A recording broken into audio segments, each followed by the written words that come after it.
प्रधान पद के उम्मीदवार आपका अपना सबसे लोकप्रिय और ईमानदार प्रत्याशी मोहित श्रीवास्तव जी को अपना कीमती वोट देकर भारी मतों से विजयी बनाएं।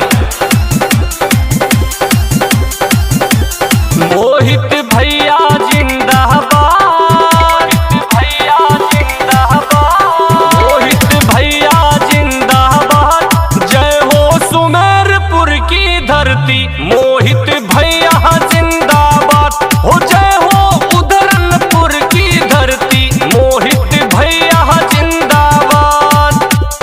वोट नहीं हम कर्ज मांगते हैं, वोट नहीं हम कर्ज मांगते हैं, ब्याज सहित लौटा देंगे।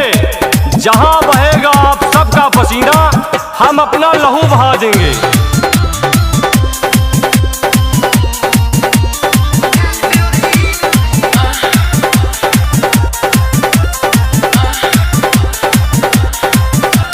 जे भी पुकारी आधी रतिया, भैया सब कर बात सुनी, बात सुनी, बात सुनी।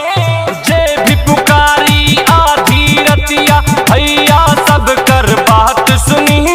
जात पात के बात न बाटे, जात पात के बात न बाटे, न होई जातिवाद। मोहित भैया जिंदाबाद, हो जय हो उधरनपुर की धरती। मोहित भैया जिंदाबाद।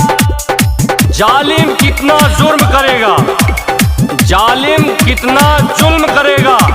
सत्ता के गलियारों से ग्राम सभा की गली गली गूंज रही है मोहित भैया के नारों से। मोहित भैया जिंदाबाद।